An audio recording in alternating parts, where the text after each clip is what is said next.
अब रुक करेंगे विस्तार से खबरों की तरफ। सबसे पहले आपको बड़ी खबर बता दें जो सीधा रांची से आ रही है। तो रांची से बड़ी खबर, बड़ी अपडेट। विधायक अंबा प्रसाद के कई रिश्तेदारों के घर ईडी की छापेमारी हुई है। तो ईडी ने आज सुबह बड़ी कार्रवाई को अंजाम दिया, जिसमें विधायक अंबा प्रसाद के कई रिश्तेदारों के घर ईडी ने छापा मारा है और कार्रवाई को अंजाम दिया है। बड़का गांव से विधायक है अंबा प्रसाद। सुबह से ईडी की जो एक कार्रवाई है वो जारी है। कांग्रेस विधायक अंबा प्रसाद के सरकारी आवास समेत 17 जगहों पर छापे मारे गए हैं। तो बड़ी खबर आपको बता रहे हैं, बड़का गांव से विधायक है अंबा प्रसाद।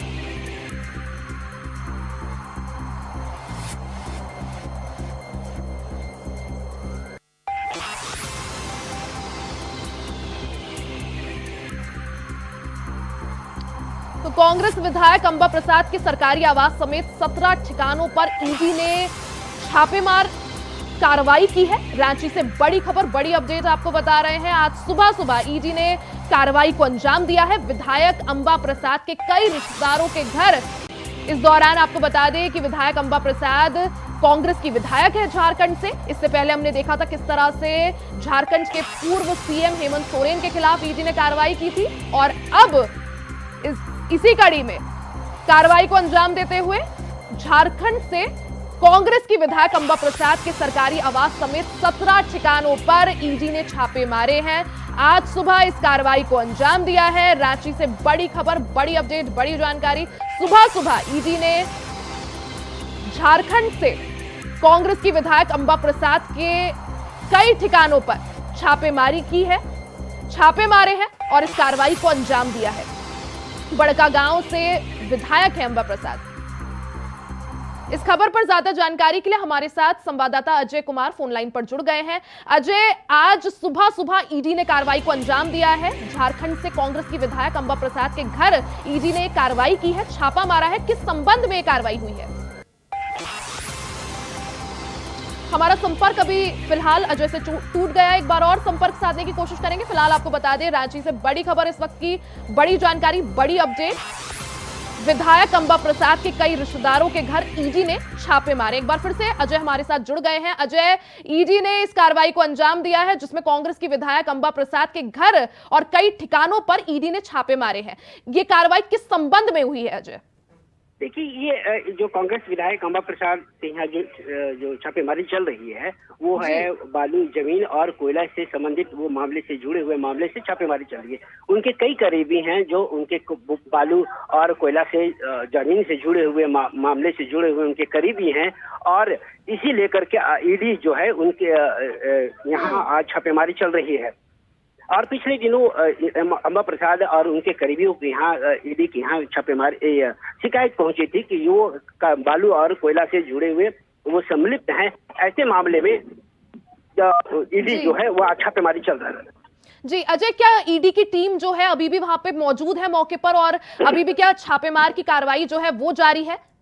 जी देखिए, बिल्कुल ईडी की टीम वहाँ मौजूद है। सुबह लगभग 8:30 बजे करीबन उन सभी ठिकानों पे जो उनके करीबी हैं, अंबा प्रसाद के करीबी हैं, जो अंबा प्रसाद के जो बहुत करीबी माने जाते हैं, जो राजेंद्र प्रसाद साहू जो हैं उनके कारोबार देखते हैं अंबा प्रसाद के, और उनके जो बाकी जो उनके चाचा हैं उनके और उनके मामा जो अंबा प्रसाद के हैं, उनके कई करीबियों के यहाँ ईडी सुबह ही आज अलग अलग टीमों में विभक्त होकर के उन तमाम जगहों पे छापेमारी चल रही है और अभी कंटिन्यू अभी जारी है। जी, साथ ही अजय, क्या जो ये विधायक है अंबा प्रसाद, इनकी लोकेशन को ट्रेस कर पाई है ईडी? क्या इनसे संपर्क साधने की कोशिश की गई है? बातचीत हुई है क्या फोन पर कुछ?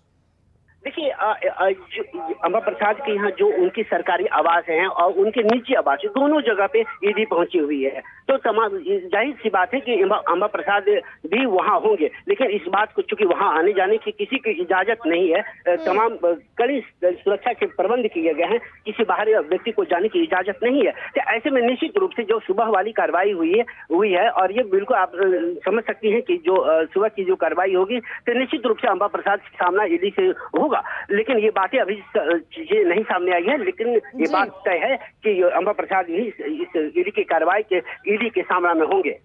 जी, साथ ही इससे पहले भी हमने देखा था किस तरह से झारखंड के पूर्व सीएम हेमंत सोरेन के खिलाफ ईडी ने कार्रवाई की थी और अब कांग्रेस की एक और विधायक के खिलाफ ये कार्रवाई की गई है। ऐसे में क्या ये दर्शा रहा है, और साथ ही लोकसभा चुनाव से पहले जिस तरह से ईडी की ताबड़तोड़ कार्रवाई जारी है जगह जगह, क्या दर्शा रहा है?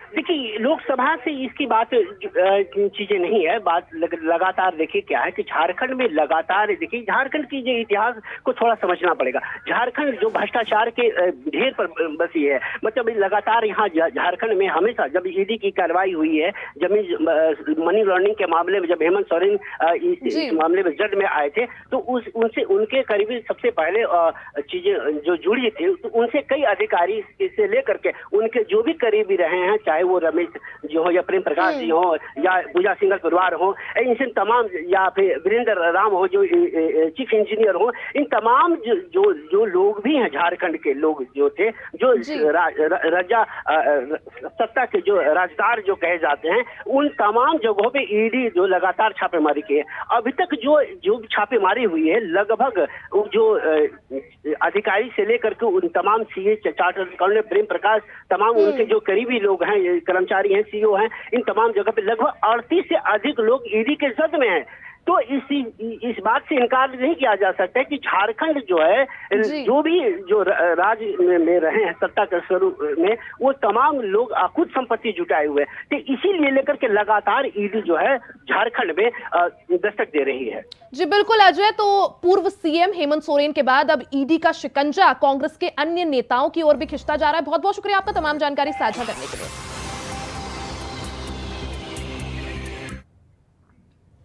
एक और बड़ी खबर आपको बता दें, चंडीगढ़ से जो सीधा आ रही है, सूत्रों के हवाले से बड़ी खबर आपको बता दें, सीएम मनोहर लाल इस्तीफा दे सकते हैं।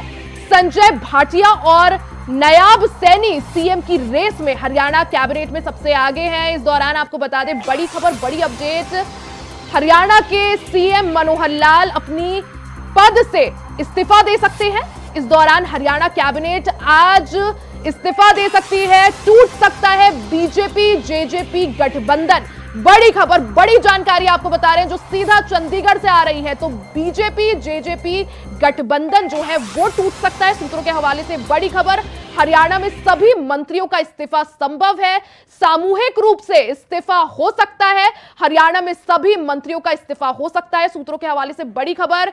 बीजेपी के पर्यवेक्षक चंडीगढ़ के लिए रवाना हो गए हैं। गृह मंत्री अमित शाह से मिल सकते हैं डिप्टी सीएम दुष्यंत चौटाला।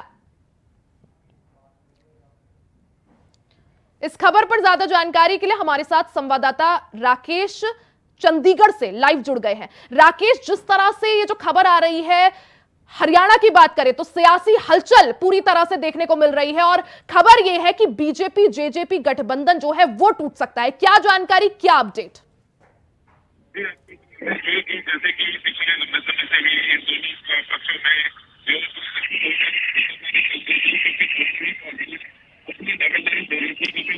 ठीक है राकेश, एक बार फिर से आपसे संपर्क साधने की कोशिश करेंगे। फिलहाल ऑडियो में थोड़ा दिक्कत है।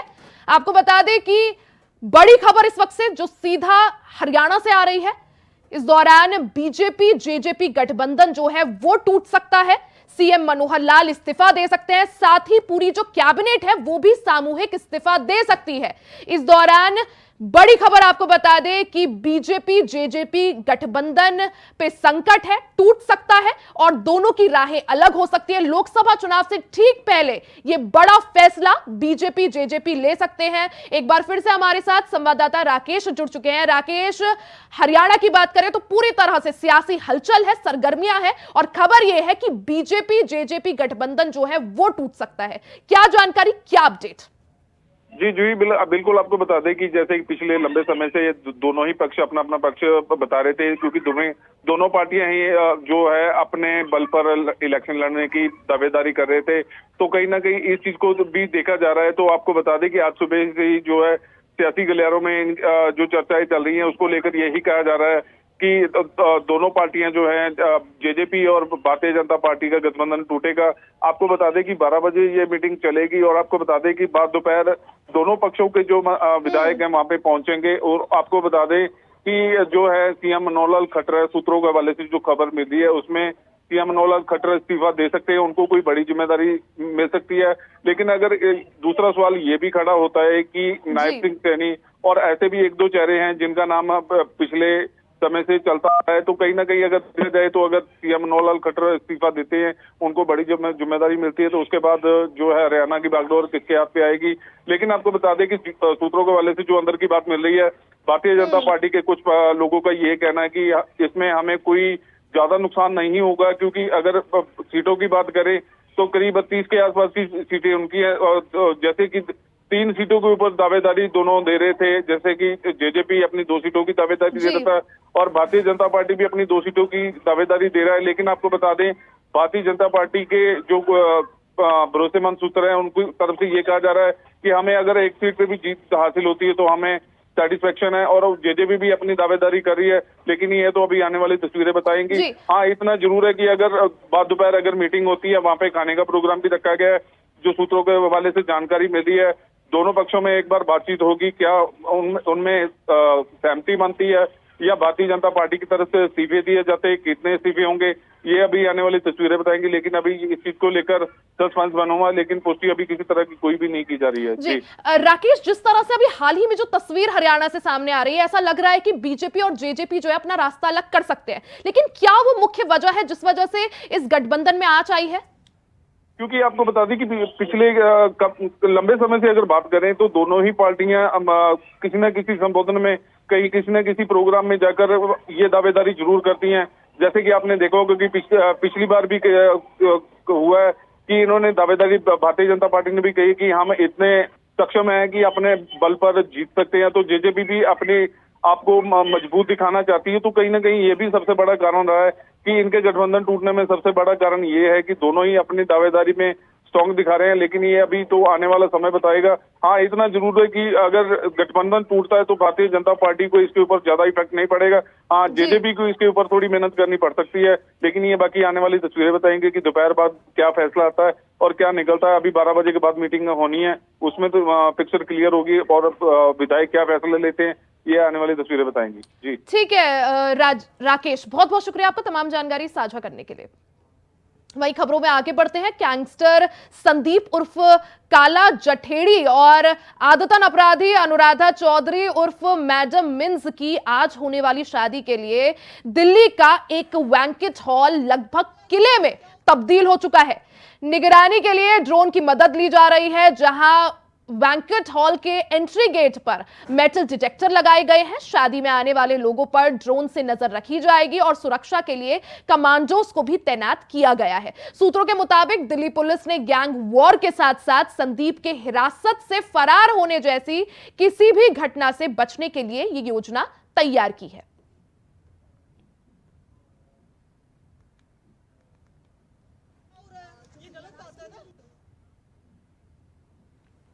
वहीं देश में लोकसभा चुनाव से पहले केंद्र की मोदी सरकार ने एक बड़ा कदम उठाया है। केंद्र सरकार ने पाकिस्तान, अफगानिस्तान और बांग्लादेश से आए अल्पसंख्यक लोगों को भारत की नागरिकता देने के मकसद से नागरिकता संशोधन अधिनियम यानी CAA को लेकर अधिसूचना जारी कर दी है।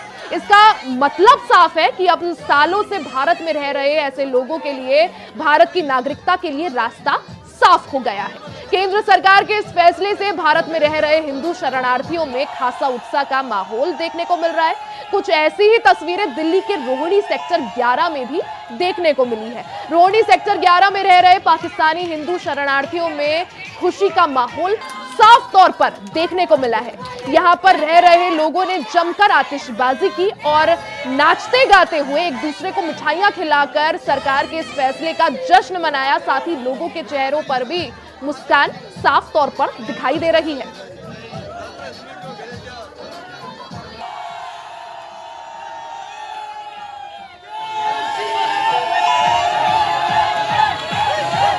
केंद्र की मोदी सरकार ने 2019 में अपने घोषणा पत्र में CAA के मुद्दे को लेकर के प्राथमिकता दिखाई, जिसके बाद 2019 में इस कानून को पास भी कर दिया गया। लेकिन लंबे समय से ये कानून अटका रहा और अब जब एक बार फिर से लोकसभा चुनाव नज़दीक है तो उससे पहले केंद्र की मोदी सरकार ने पूरे देशवासियों को तोहफा देते हुए इसकी अधिसूचना जारी कर दी है। यानी कि अब साफ तौर पर कहा जा सकता है कि वो मुस्लिम बहुल देश के जो अल्पसंख्यक लोग जो भारत में आए थे, उनको अब भारत की नागरिकता मिलने का जो रास्ता है वो साफ हो जाएगा। अब ऐसे में मैं पहुंचा हूं दिल्ली के रोनी सेक्टर 11 में, जहां पर विशेष तौर पर अगर मैं बात करूं तो पाकिस्तानी जो शरणार्थी हैं वो यहां पर रह रहे थे पिछले लंबे वर्षों से, जिसके बाद और इस अधिसूचना के बाद यहाँ के लोगों में एक जश्न का माहौल साफ तौर पर दिखने को मिल रहा है। लोग नाचते गाते हुए इस अधिसूचना को जो है जश्न मना रहे हैं और कहीं ना कहीं लोगों में साफ तौर पर केंद्र की मोदी सरकार के इस फैसले के प्रति जो खुशी का माहौल है वो साफ तौर पर देखने को मिला है, जिसके पीछे जो लोगों में हर्ष और उल्लास का जो माहौल है वो इनके इन नाच गानों में साफ तौर पर देखा जा सकता है। कुछ लोग हैं जिनसे हम बात करने की कोशिश करेंगे। आप यहाँ पर कब आए थे? 2013 में, 2011 में भी आए थे हमारे बहन भाई, और हम लोग 2013 में आए थे। अच्छा, मोदी सरकार ने सीए के कानून को लेकर के अधिसूचना जारी कर दी, यानी कि अब आप लोगों को भारत की नागरिकता मिल जाएगी। कितनी खुशी है आप लोगों में? खुशी तो हम अक्षरों से बयान नहीं कर सकते, कह के बयान नहीं कर सकते कि कितनी खुशी है। खुशी ऐसी है। प्रधानमंत्री नरेंद्र मोदी लाइव है, क्या कुछ कह रहे हैं आप भी सुनिए। पुनर्विकास और विस्तार का शिलान्यास किया है। बागपू के पहले जो पहला आश्रम था, शुरू में जब आए, वो कोचरब आश्रम, उसका भी विकास किया गया है और मुझे खुशी है कि आज उसका भी लोकार्पण हुआ है। साउथ अफ्रीका से लौटने के बाद गांधी जी ने अपना पहला आश्रम कोचरब आश्रम में ही बनाया था। गांधी जी जहां चरखा चलाए करते थे, कारपेंटरी का काम सीखते थे, 2 साल तक कोचरब आश्रम में रहने के बाद फिर गांधी जी साबरमती आश्रम में शिफ्ट हुए थे। पुनर्निर्माण होने के बाद अब गांधी जी के उन दिनों की यादें कोचरब आश्रम में और बेहतर तरीके से संरक्षित रहेगी। मैं पूज्य बापू के चरणों में नमन करता हूं, उन्हें श्रद्धांजलि देता हूं। मैं सभी देशवासियों को इन महत्वपूर्ण प्रेरक स्थानों के विकास के लिए भी बहुत बहुत बधाई देता हूं। साथियों, आज 12 मार्च वो ऐतिहासिक तारीख भी है। आज के ही दिन बापू ने स्वतंत्रता आंदोलन की उस धारा को बदला और दांडी यात्रा स्वतंत्रता के आंदोलन के इतिहास में स्वर्णिम अक्षरों में अंकित हो गई। आजाद भारत में भी ये तारीख ऐसे ही ऐतिहासिक अवसर की नए युग के सूत्रपात करने वाली गवाह बन चुकी है। 12 मार्च 2022 को इसी साबरमती आश्रम से देश ने आजादी के अमृत महोत्सव का शुभारंभ किया था। दांडी यात्रा ने आजाद भारत की पुण्य भूमि तय करने में, उसकी पृष्ठभूमि बनाने में, उस पुण्य भूमि का पुनः स्मरण करते हुए आगे बढ़ने में एक अहम भूमिका निभाई थी। और अमृत महोत्सव के शुभारंभ ने अमृत काल में भारत के प्रवेश का श्री गणेश किया। अमृत महोत्सव ने देश में जन भागीदारी का वैसा ही वातावरण बनाया जैसा आजादी के पहले दिखा था। हर हिंदुस्तानी को खुशी होगी कि आजादी का अमृत महोत्सव उसकी व्यापकता कितनी थी और उसमें गांधी के विचारों का प्रतिबिंब कैसा था। देशवासी जानते हैं आजादी के अमृतकाल के इस कार्यक्रम के दरमियान इस दौरान आपको बता दें कि विधायक अंबा प्रसाद कांग्रेस की विधायक है झारखंड से। इससे पहले हमने देखा था किस तरह से झारखंड के पूर्व सीएम हेमंत सोरेन के खिलाफ ईडी ने कार्रवाई की थी और अब इसी कड़ी में कार्रवाई को अंजाम देते हुए झारखंड से कांग्रेस की विधायक अंबा प्रसाद के सरकारी आवास समेत 17 ठिकानों पर ईडी ने छापे मारे हैं। आज सुबह इस कार्रवाई को अंजाम दिया है। रांची से बड़ी खबर, बड़ी अपडेट, बड़ी जानकारी। सुबह सुबह ईडी ने झारखंड से कांग्रेस की विधायक अंबा प्रसाद के कई ठिकानों पर छापेमारी की है, छापे मारे हैं और इस कार्रवाई को अंजाम दिया है। बड़का गांव से विधायक है अंबा प्रसाद। इस खबर पर ज्यादा जानकारी के लिए हमारे साथ संवाददाता अजय कुमार फोन लाइन पर जुड़ गए हैं। अजय, आज सुबह सुबह ईडी ने कार्रवाई को अंजाम दिया है। झारखंड से कांग्रेस की विधायक अंबा प्रसाद के घर ईडी ने कार्रवाई की है, छापा मारा है। किस संबंध में कार्रवाई हुई है? हमारा संपर्क अभी फिलहाल अजय से टूट गया। एक बार और संपर्क साधने की कोशिश करेंगे। फिलहाल आपको बता दें, रांची से बड़ी खबर इस वक्त की, बड़ी जानकारी, बड़ी अपडेट। विधायक अंबा प्रसाद के कई रिश्तेदारों के घर ईडी ने छापे मारे। एक बार फिर से अजय हमारे साथ जुड़ गए हैं। अजय, ईडी ने इस कार्रवाई को अंजाम दिया है जिसमें कांग्रेस की विधायक अंबा प्रसाद के घर और कई ठिकानों पर ईडी ने छापे मारे हैं। ये कार्रवाई किस संबंध में हुई है अजय?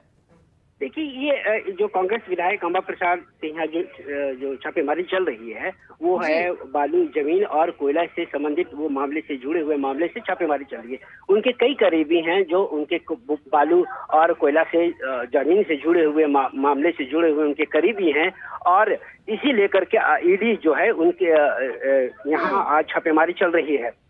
और पिछले दिनों अंबा प्रसाद और उनके करीबियों के यहाँ ईडी के यहाँ छापेमारी शिकायत पहुंची थी कि वो बालू और कोयला से जुड़े हुए वो सम्मिलित हैं। ऐसे मामले में ईडी जो है वो छापेमारी चल रहा है। जी अजय, क्या ईडी की टीम जो है अभी भी वहां पे मौजूद है मौके पर और अभी भी क्या छापेमार की कार्रवाई जो है वो जारी है? जी देखिए, बिल्कुल अब ईडी की टीम वहाँ मौजूद है। सुबह लगभग 8:30 बजे करीबन उन सभी ठिकानों पे जो उनके करीबी हैं, अंबा प्रसाद के करीबी हैं, जो अंबा प्रसाद के जो बहुत करीबी माने जाते हैं, जो राजेंद्र प्रसाद साहू जो हैं उनके कारोबार देखते हैं अंबा प्रसाद के, और उनके जो बाकी जो उनके चाचा हैं उनके और उनके मामा जो अंबा प्रसाद के हैं उनके कई करीबियों के यहाँ ईडी सुबह ही आज अलग अलग टीमों में विभक्त होकर के उन तमाम जगहों पे छापेमारी चल रही है और अभी कंटिन्यू अभी जारी है। जी, साथ ही अजय, क्या जो ये विधायक है अंबा प्रसाद, इनकी लोकेशन को ट्रेस कर पाई है ईडी? क्या इनसे संपर्क साधने की कोशिश की गई है? बातचीत हुई है क्या फोन पर कुछ? देखिए, अंबा प्रसाद के यहाँ जो उनकी सरकारी आवास है और उनके निजी आवास दोनों जगह पे ईडी पहुंची हुई है, तो जाहिर सी बात है कि अंबा प्रसाद भी वहां होंगे, लेकिन इस बात को चूंकि वहां आने जाने की किसी की इजाजत नहीं है, तमाम कड़ी सुरक्षा के प्रबंध किए गए हैं, किसी बाहरी व्यक्ति को जाने की इजाजत नहीं है। तो ऐसे में निश्चित रूप से जो सुबह वाली कार्रवाई हुई है और ये बिल्कुल आप समझ सकती हैं कि जो सुबह की जो कार्रवाई होगी तो निश्चित रूप से अंबा प्रसाद का सामना ईडी से होगा। लेकिन ये बातें अभी चीजें नहीं सामने आई है, लेकिन ये बात तय है कि अंबा प्रसाद ही इस ईडी की कार्रवाई के ईडी के सामने में होंगे। जी, साथ ही इससे पहले भी हमने देखा था किस तरह से झारखंड के पूर्व सीएम हेमंत सोरेन के खिलाफ ईडी ने कार्रवाई की थी और अब कांग्रेस की एक और विधायक के खिलाफ ये कार्रवाई की गई है। ऐसे में क्या ये दर्शा रहा है, और साथ ही लोकसभा चुनाव से पहले जिस तरह से ईडी की ताबड़तोड़ कार्रवाई जारी है जगह जगह, क्या दर्शा रहा है?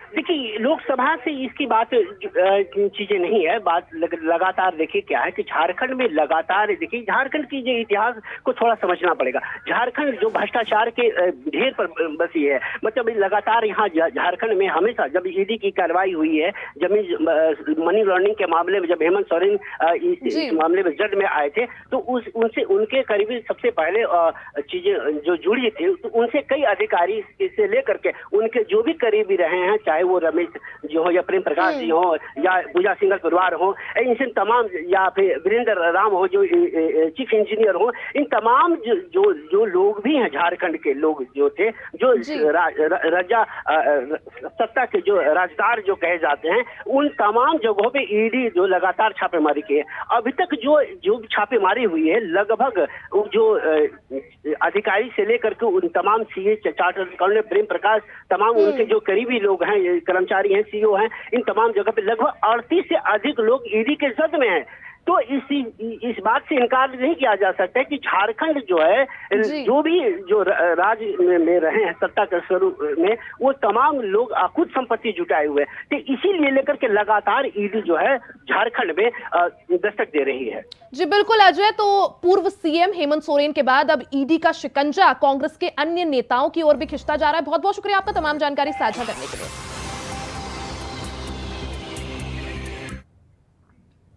एक और बड़ी खबर आपको बता दें, चंडीगढ़ से जो सीधा आ रही है, सूत्रों के हवाले से बड़ी खबर आपको बता दें, सीएम मनोहर लाल इस्तीफा दे सकते हैं। संजय भाटिया और नायाब सैनी सीएम की रेस में हरियाणा कैबिनेट में सबसे आगे हैं। इस दौरान आपको बता दें बड़ी खबर, बड़ी अपडेट, हरियाणा के सीएम मनोहर लाल अपनी पद से इस्तीफा दे सकते हैं। इस दौरान हरियाणा कैबिनेट आज इस्तीफा दे सकती है, टूट सकता है बीजेपी जेजेपी गठबंधन।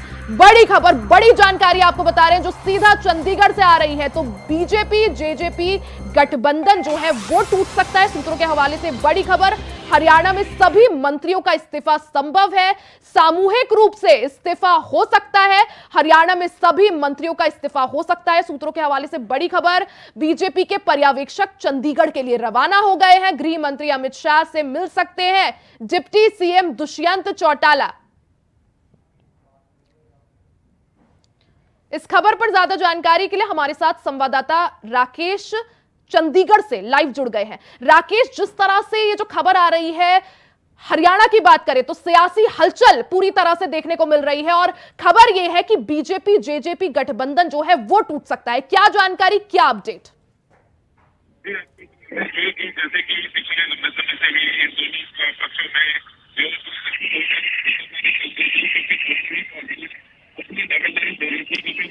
ठीक है राकेश, एक बार फिर से आपसे संपर्क साधने की कोशिश करेंगे। फिलहाल ऑडियो में थोड़ा दिक्कत है।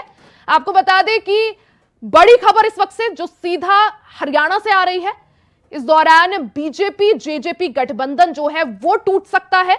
सीएम मनोहर लाल इस्तीफा दे सकते हैं, साथ ही पूरी जो कैबिनेट है वो भी सामूहिक इस्तीफा दे सकती है। इस दौरान बड़ी खबर आपको बता दें कि बीजेपी जेजेपी गठबंधन पे संकट है, टूट सकता है और दोनों की राहें अलग हो सकती है। लोकसभा चुनाव से ठीक पहले यह बड़ा फैसला बीजेपी जेजेपी ले सकते हैं। एक बार फिर से हमारे साथ संवाददाता राकेश जुड़ चुके हैं। राकेश, हरियाणा की बात करें तो पूरी तरह से सियासी हलचल है, सरगर्मियां है और खबर यह है कि बीजेपी जेजेपी गठबंधन जो है वो टूट सकता है। क्या जानकारी, क्या अपडेट? जी बिल्कुल आपको बता दें कि जैसे कि पिछले लंबे समय से ये दोनों ही पक्ष अपना अपना पक्ष बता रहे थे, क्योंकि दोनों पार्टियां ही जो है अपने बल पर इलेक्शन लड़ने की दावेदारी कर रहे थे। तो कहीं ना कहीं इस चीज को भी देखा जा रहा है। तो आपको बता दें कि आज सुबह से ही जो है सियासी गलियारों में जो चर्चाएं चल रही हैं उसको लेकर यही कहा जा रहा है कि दोनों पार्टियां जो हैं, जेजेपी और भारतीय जनता पार्टी का गठबंधन टूटेगा। आपको बता दें कि 12 बजे ये मीटिंग चलेगी और आपको बता दें कि बाद दोपहर दोनों पक्षों के जो विधायक हैं वहां पे पहुंचेंगे। और आपको बता दें कि जो है सीएम मनोहर लाल खट्टर, सूत्रों के हवाले से जो खबर मिल रही है उसमें सीएम मनोहर लाल खट्टर इस्तीफा दे सकते हैं, उनको कोई बड़ी जिम्मेदारी मिल सकती है। लेकिन अगर दूसरा सवाल ये भी खड़ा होता है कि नायब सिंह सैनी और ऐसे भी एक दो चेहरे हैं जिनका नाम पिछले समय से चलता है, तो कहीं ना कहीं अगर देखा जाए तो अगर सीएम मनोहर लाल खट्टर इस्तीफा देते हैं, उनको बड़ी जिम्मेदारी मिलती है, तो उसके बाद जो है हरियाणा की बागडोर किसके हाथ पे आएगी।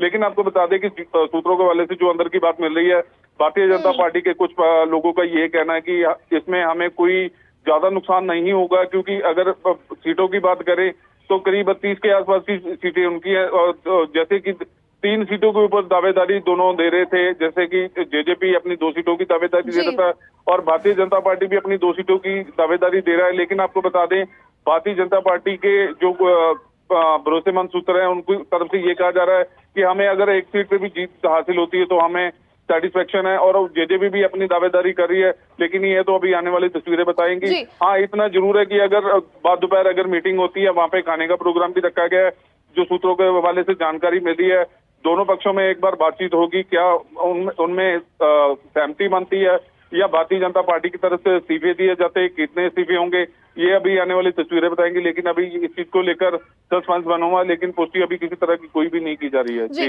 राकेश, जिस तरह से अभी हाल ही में जो तस्वीर हरियाणा से सामने आ रही है, ऐसा लग रहा है कि बीजेपी और जेजेपी जो है अपना रास्ता अलग कर सकते हैं, लेकिन क्या वो मुख्य वजह है जिस वजह से इस गठबंधन में आंच आई है? क्योंकि आपको बता दें कि पिछले लंबे समय से अगर बात करें तो दोनों ही पार्टियां किसी न किसी संबोधन में, कहीं किसी न किसी प्रोग्राम में जाकर ये दावेदारी जरूर करती हैं। जैसे कि आपने देखा होगा कि पिछली बार भी हुआ है कि इन्होंने दावेदारी, भारतीय जनता पार्टी ने भी कही कि हम इतने सक्षम हैं कि अपने बल पर जीत सकते हैं, तो जेजेपी भी अपने आपको मजबूत दिखाना चाहती है। तो कहीं ना कहीं ये भी सबसे बड़ा कारण रहा है कि इनके गठबंधन टूटने में सबसे बड़ा कारण ये है कि दोनों ही अपनी दावेदारी में स्ट्रॉन्ग दिखा रहे हैं, लेकिन ये अभी तो आने वाला समय बताएगा। हाँ, इतना जरूर है कि अगर गठबंधन टूटता है तो भारतीय जनता पार्टी को इसके ऊपर ज्यादा इफेक्ट नहीं पड़ेगा। हाँ, जेजेपी को इसके ऊपर थोड़ी मेहनत करनी पड़ सकती है, लेकिन ये बाकी आने वाली तस्वीरें बताएंगे कि दोपहर बाद क्या फैसला आता है और क्या निकलता है। अभी 12 बजे के बाद मीटिंग होनी है, उसमें तो पिक्चर क्लियर होगी और विधायक क्या फैसले लेते हैं, ये आने वाली तस्वीरें बताएंगी। जी ठीक है राकेश, बहुत बहुत शुक्रिया आपका तमाम जानकारी साझा करने के लिए। वही खबरों में आगे बढ़ते हैं। गैंगस्टर संदीप उर्फ काला जठेड़ी और आदतन अपराधी अनुराधा चौधरी उर्फ मैडम मिन्स की आज होने वाली शादी के लिए दिल्ली का एक बैंक्वेट हॉल लगभग किले में तब्दील हो चुका है। निगरानी के लिए ड्रोन की मदद ली जा रही है, जहां बैंक्वेट हॉल के एंट्री गेट पर मेटल डिटेक्टर लगाए गए हैं। शादी में आने वाले लोगों पर ड्रोन से नजर रखी जाएगी और सुरक्षा के लिए कमांडोज को भी तैनात किया गया है। सूत्रों के मुताबिक दिल्ली पुलिस ने गैंग वॉर के साथ साथ संदीप के हिरासत से फरार होने जैसी किसी भी घटना से बचने के लिए ये योजना तैयार की है।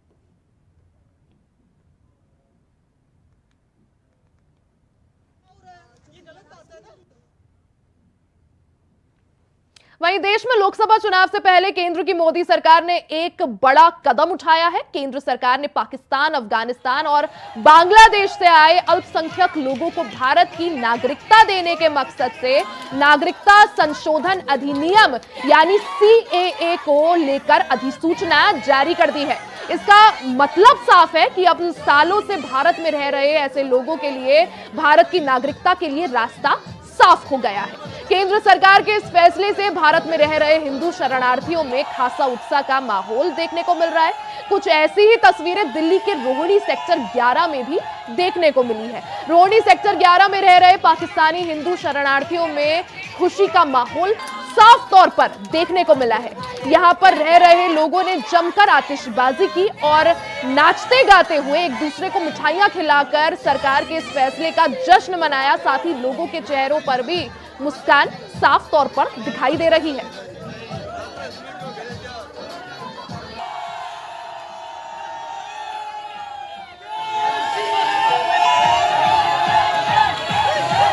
केंद्र की मोदी सरकार ने 2019 में अपने घोषणा पत्र में CAA के मुद्दे को लेकर के प्राथमिकता दिखाई, जिसके बाद 2019 में इस कानून को पास भी कर दिया गया। लेकिन लंबे समय से ये कानून अटका रहा और अब जब एक बार फिर से लोकसभा चुनाव नज़दीक है तो उससे पहले केंद्र की मोदी सरकार ने पूरे देशवासियों को तोहफा देते हुए इसकी अधिसूचना जारी कर दी है। यानी कि अब साफ तौर पर कहा जा सकता है कि वो मुस्लिम बहुल देश के जो अल्पसंख्यक लोग जो भारत में आए थे उनको अब भारत की नागरिकता मिलने का जो रास्ता है वो साफ हो जाएगा। अब ऐसे में मैं पहुंचा हूं दिल्ली के रोहिणी सेक्टर 11 में, जहां पर विशेष तौर पर अगर मैं बात करूं तो पाकिस्तानी जो शरणार्थी हैं वो यहां पर रह रहे थे पिछले लंबे वर्षों से, जिसके बाद और इस अधिसूचना के बाद यहाँ के लोगों में एक जश्न का माहौल साफ तौर पर दिखने को मिल रहा है। लोग नाचते गाते हुए इस अधिसूचना को जो है जश्न मना रहे हैं और कहीं ना कहीं लोगों में साफ तौर पर केंद्र की मोदी सरकार के इस फैसले के प्रति जो खुशी का माहौल है वो साफ तौर पर देखने को मिला है, जिसके पीछे जो लोगों में हर्ष और उल्लास का जो माहौल है वो इनके इन नाच गानों में साफ तौर पर देखा जा सकता है। कुछ लोग हैं जिनसे हम बात करने की कोशिश करेंगे। आप यहाँ पर कब आए थे? 2013 में, 2011 में भी आए थे हमारे भाई और हम लोग 2013 में आए थे। अच्छा, मोदी सरकार ने सीए के कानून को लेकर के अधिसूचना जारी कर दी, यानी कि अब आप लोगों को भारत की नागरिकता मिल जाएगी। कितनी खुशी है आप लोगों में? खुशी तो हम अक्षरों से बयान नहीं कर सकते, कह के बयान नहीं कर सकते कि कितनी खुशी है। खुशी ऐसी है। प्रधानमंत्री नरेंद्र मोदी लाइव है, क्या कुछ कह रहे हैं आप भी सुनिए। पुनर्विकास और विस्तार का शिलान्यास किया है। बापू के पहले जो पहला आश्रम था, शुरू में जब आए, वो कोचरब आश्रम, उसका भी विकास किया गया है और मुझे खुशी है कि आज उसका भी लोकार्पण हुआ है। साउथ अफ्रीका से लौटने के बाद गांधी जी ने अपना पहला आश्रम कोचरब आश्रम में ही बनाया था। गांधी जी जहां चरखा चलाए करते थे, कारपेंटरी का काम सीखते थे, 2 साल तक कोचरब आश्रम में रहने के बाद फिर गांधी जी साबरमती आश्रम में शिफ्ट हुए थे। पुनर्निर्माण होने के बाद अब गांधी जी के उन दिनों की यादें कोचरब आश्रम में और बेहतर तरीके से संरक्षित रहेगी। मैं पूज्य बापू के चरणों में नमन करता हूं, उन्हें श्रद्धांजलि देता हूं। मैं सभी देशवासियों को इन महत्वपूर्ण प्रेरक स्थानों के विकास के लिए भी बहुत बहुत बधाई देता हूं। साथियों, आज 12 मार्च वो ऐतिहासिक तारीख भी है। आज के ही दिन बापू ने स्वतंत्रता आंदोलन की उस धारा को बदला और दांडी यात्रा स्वतंत्रता के आंदोलन के इतिहास में स्वर्णिम अक्षरों में अंकित हो गई।